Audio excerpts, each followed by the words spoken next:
तो वहीं जेजेपी के प्रधान महासचिव दिग्विजय सिंह चौटाला ने राहुल गांधी की भारत जोड़ो यात्रा पर तंज कसते हुए कहा है कि दूध दही का खाना हरियाणा की संस्कृति रही है।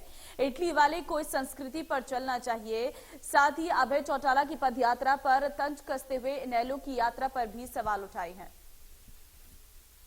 डेमोक्रेसी में सबको सब कुछ करने का अधिकार है, इसलिए तो ये तो प्रजातंत्र की बाबा साहब भीमराव अंबेडकर का दिया हुआ ये सबको अधिकार है, फंडामेंटल राइट है। कोई भी पद यात्रा करे, कोई सैर सपाटा करे, कोई जो मर्जी करे, तो सबको शुभकामनाएं हमारी तरफ से।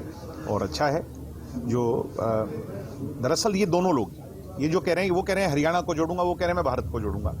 हमारे देश की इंटीग्रिटी पे सवाल उठा रहे हैं कि हम जुड़े हुए नहीं। इसका मतलब एक तो देश के सवाल उठा रहा है भाई हम टूटा हुआ देश है, यानी बिखरा हुआ देश है, ऐसा नहीं है, वो गलत कह रहे हैं।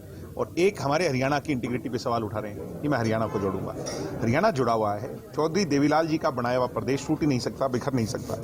तो ये जो है ना, ये इनकी खुद की पार्टी को जोड़ने का एक तरीका है, और दोनों शून्य पे जा चुके। हरियाणा तो दूध दही का खाना, वो हमारा हरियाणा, इटली वाले को हरियाणा के वो थोड़ा बहुत खाना चाहिए, उसको पता चलना चाहिए।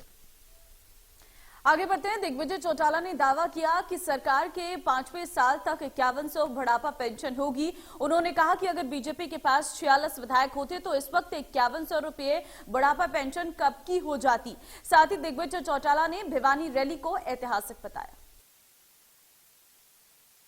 बुजुर्गों का हमारा जो दर्द है, पीड़ा है हमारे बुजुर्गों की, वो हमारे मन की टीस बन करके जब तक हमें जगाए नहीं रखेगी, हमारी लौ को जो है उसको और ज़्यादा वो नहीं कर रखेगी, तो फिर हमारा इन पदों पर रहने का कोई फ़ायदा नहीं। वो टीस रहनी चाहिए, और उसके लिए, उस मिशन की तरफ आगे बढ़ने के लिए समय समय पर आपको याद आता रहना चाहिए। दुष्यंत जी ने, कुछ लोग कह रहे हैं कि नामुमकिन है, इम्पॉसिबल है, मुश्किल है। 75% भी मुश्किल था।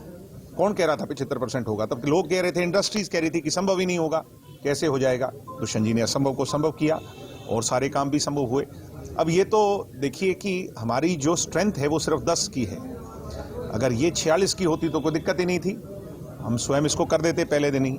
मगर बीजेपी के साथ मिलकर के अभी भी हम इसको 5वें साल में 5100 तक ले जाएंगे, मुझे पूरी। 20 तारीख को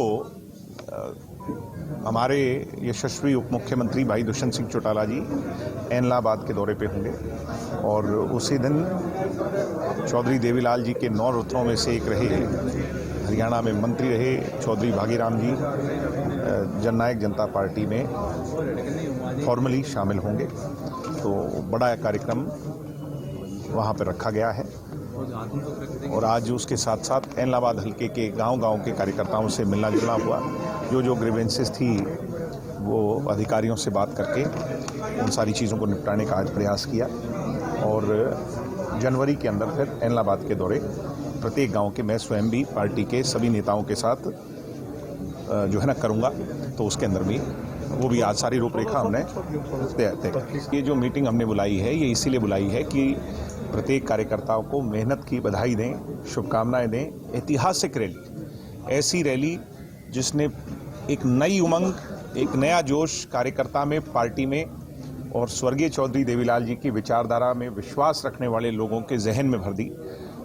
और पहली बार ऐसा हुआ है इतिहास में, नहीं तो हम देखते थे कि धुरविरोधी भी आज जो है हमें शुभकामनाएं दे रहे हैं। और एक और डिफरेंस है कि जो अफसरशाही है वो भी बधाई दे रही है, और जब अफसरशाही राजनीति में बधाई देने लग जाए, इसका मतलब रैली असली मायने में बहुत कामयाब रही।